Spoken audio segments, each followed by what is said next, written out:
মৰমৰ বন্ধু বান্ধৱীসকল, আজি আমি অসমীয়া ভাষাৰ বিষয়ে শিকিম। কেনেকৈ আমি অসমীয়া ভাষাটো শুদ্ধকৈ ক'ব পাৰোঁ, লিখিব পাৰোঁ, সেই বিষয়ে আমি কিছু আলোচনা কৰিম। তোমালোকে ভিডিঅ'বিলাক সম্পূৰ্ণকৈ চাই যাবা। লেচন 1, লেচন 2 এনেকুৱাকৈ যিবিলাক ভিডিঅ' আপলোড কৰা হ'ব তোমালোকে চাই যাবা। তেতিয়া তোমালোকে অসমীয়া ভাষাটো শুদ্ধকৈ ক'বও পাৰিবা, লিখিবও পাৰিবা আৰু লিখি অসমীয়া ভাষাত শুদ্ধকৈ কথা পাতিব পাৰিবা।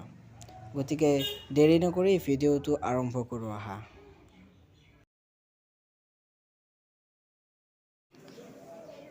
বন্ধু বান্ধৱীসকল, তোমালোকে স্ক্ৰীনত নিশ্চয় দেখিছাই কিছু আখৰ বা বৰ্ণ।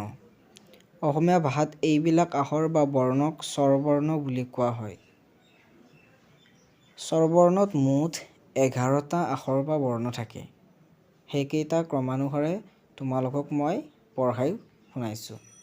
তোমালোকে মন দি শুনিবা আৰু তোমালোকে স্বৰবৰ্ণখিনি লিখি ল'বা।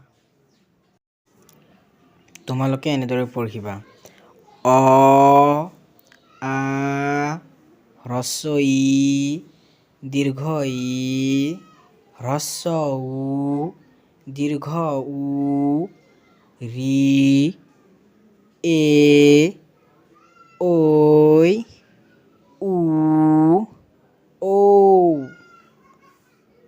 বন্ধু বান্ধৱীসকল, ভিডিঅ'টো আজিলৈকে ইমানেই আছিল। ইয়াৰ নেক্সট ভিডিঅ'ত আমি আৰু সবিশেষ পঢ়িম। গতিকে লেচন 2ৰ বাবে তোমালোকে অপেক্ষা কৰিবা। আজিলৈ ইমানতে সামৰিছোঁ। ধন্যবাদ।